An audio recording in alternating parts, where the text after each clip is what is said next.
여러분 안녕하십니까? CJB 뉴스입니다. 정부가 추진하는 대통령 세종 집무실의 규모와 예산을 놓고 때 아닌 논란이 빚어졌습니다. 당초 청와대 수준으로 하겠다고 알려졌는데 행정중심 복합도시건설청은 정해진 것은 없다며 이틀에 걸쳐 해명 자료를 내놨습니다. 김기수 기자입니다. 대통령 세종 집무실 규모를 두고 논란이 일고 있습니다. 김두관 의원은 행정중심 복합도시건설청이 대통령 세종 집무실을 청와대 규모로 짓겠다며 사업비 4,593억 원을 편성했다고 밝혔습니다. 행복청이 그렇게 적시를 했습니다. 문제는 용산의 대통령실을 이전하면서 동시에 세종실 집무실도 건립한다면 이중 지출, 낭비성 지출이 됩니다. 용산 대통령실 건립 비용은 최소화하는 것이 파장이 커지자 행복청은 이례적으로 이틀에 걸쳐 해명 자료를 내놨습니다.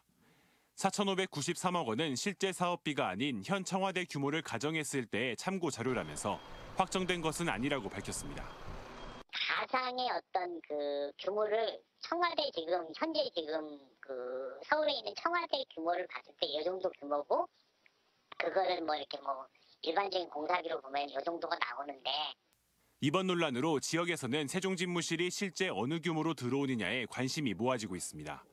세종시가 지방분권과 지역 균형 발전의 상징으로 발돋움한 만큼 집무실 규모가 정부의 균형 발전 의지를 확인할 수 있는 지표가 될 수 있을 것으로 보고 있습니다.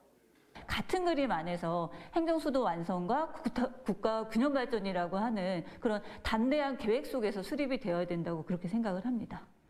2027년 국회 세종의사당 개원에 맞춰 완공 예정인 대통령 세종 집무실의 규모는 내년 초쯤 구체적인 안이 나올 것으로 보입니다. CJB 김기수입니다.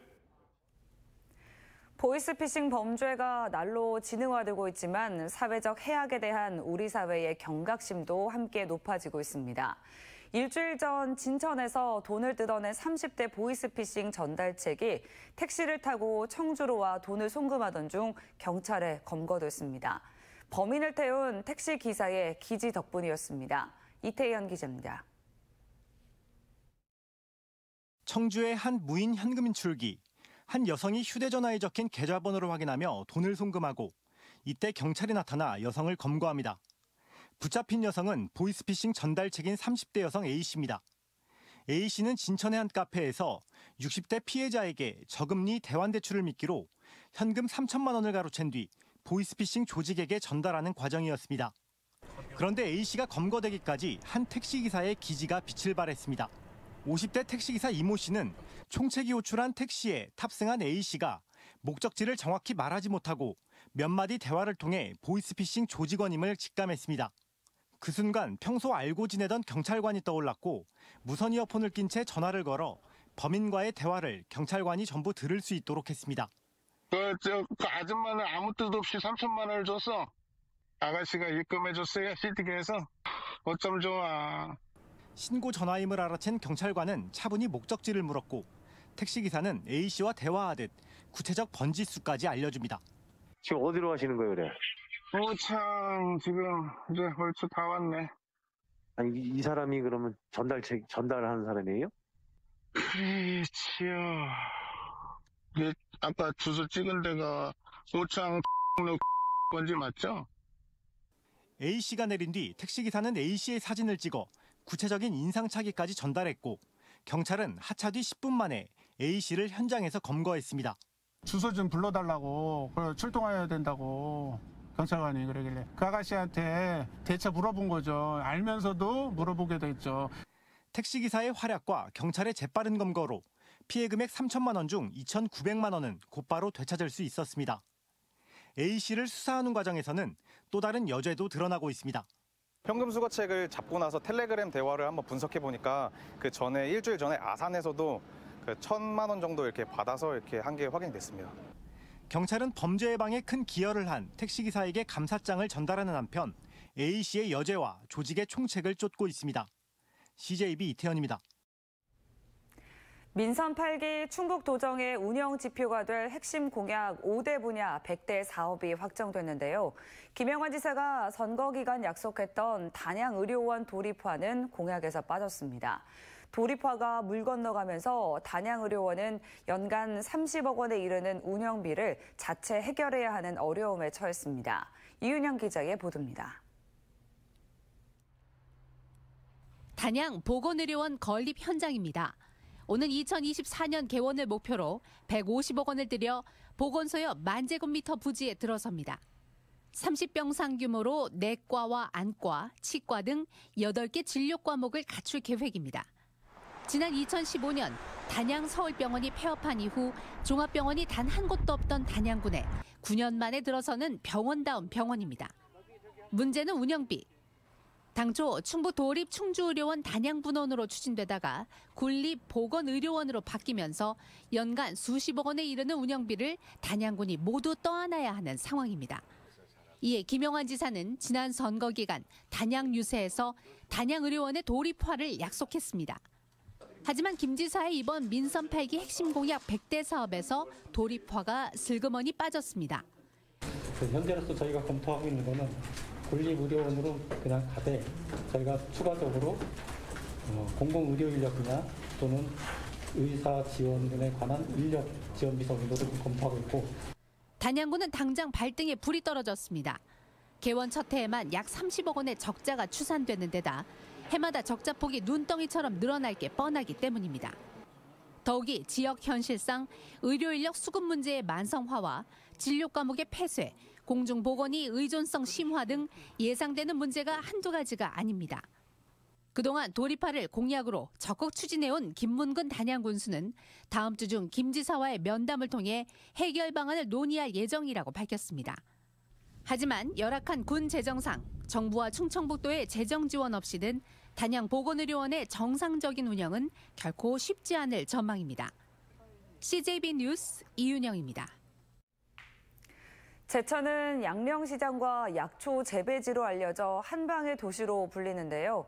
제천에서 한방바이오박람회가 엿새간의 일정으로 개막했습니다. 모처럼 만에 정상적으로 열리는 만큼 다양한 체험 활동이 준비되어 있습니다. 박원 기자가 취재했습니다. 오전 시간 한방 건강체험관이 사람들로 북적입니다. 행사 기간 동안 예비 한의사들이 건강 상담부터 침 치료까지 무료로 해준다는 소식을 듣고 한 걸음에 달려온 겁니다. 등이나 허리가 평소 좋지 않던 곳을 시원하게 짚어주니 만족도가 높습니다. 무료로 침 치료랑 한방 물리치료도 체험을 좀 하시고 또 필요하신 분들은 와서 한방 엑기스 제제도 저희가 이제 무료로 나눠드리고 있으니까. 혈액순환과 피로 회복에 효과가 있다고 알려진 이혈요법 체험장도 인기 만점입니다. 먹을 거 있고 먹을 것도 좀 있고 그럼 약초도 가서 이제 좀 저기 한번 구입을 좀 할까 하고 지금 그렇게 왔습니다. 반신욕 사우나와 족욕 등 다양한 의료기기 업체가 참여해 체험 기회를 제공하고 판매도 진행합니다. 제천 한방 바이오 박람회가 제천 왕암동 한방 엑스포공원에서 개막했습니다. 지난해에는 온오프라인 병행으로 열려 체험 활동이 적었던 반면 올해는 직접 건강 상태를 확인할 수 있는 등 다양한 프로그램이 방문객을 맞이하고 있습니다. 한방 제품 할인 판매점과 한약재, 농특산물 판매 코너까지 갖춰 평소보다 저렴하게 제품을 구매할 수 있도록 했습니다. 여러분 오셔서 제천에서 맛있는 음식 드시고 또 한방 즐기시고 하면서 즐거운 힐링의 시간 가지시기 바랍니다. 한방 산업의 모든 것을 볼 수 있는 제천 한방 바이오 박람회는 다음 주 화요일까지 이어집니다. CJB 박원입니다. 충청북도 민생사법경찰팀은 환경민원 유발 사업장에 대한 집중 단속을 실시해 6건의 위반 사항을 적발했다고 밝혔습니다. 도내 19개 업체를 대상으로 시군 합동 단속을 벌인 결과 폐기물 부적정 보관, 폐수 배출 시설 운영일지 거짓 작성 등 총 6건이 적발됐으며 위반 사업장은 행정처분과 함께 검찰에 송치할 예정입니다. 최근 3년간 충북의 하천 오염 민원 가운데 가축 분뇨 오염 신고가 가장 많은 것으로 집계됐습니다. 충북보건환경연구원이 지난 2020년부터 올해 8월까지 하천 수질 분석 의뢰 건수를 분석한 결과 가축 분뇨 유출이 전체의 19.6%로 가장 많고 물고기 폐사가 13%로 뒤를 이었습니다. 지역별 오염 신고 건수는 진천군이 75건으로 가장 많았고 청주시 50건, 괴산군은 43건 접수됐습니다. 2022 세종대왕과 초정약수축제가 3년 만에 오늘부터 사흘간의 일정으로 청주 초정행궁 일대에서 열립니다. 다시 찾은 보물이라는 주제로 열리는 이번 축제는 세종대왕이 초정에서 베풀었던 노인잔치인 양로연과 어가도착 퍼레이드 등이 재현됩니다. 또 약수 치유마당과 우리술, 우리가락 체험 등 참여 행사도 진행됩니다. 이상으로 CJB 뉴스를 마칩니다. 고맙습니다.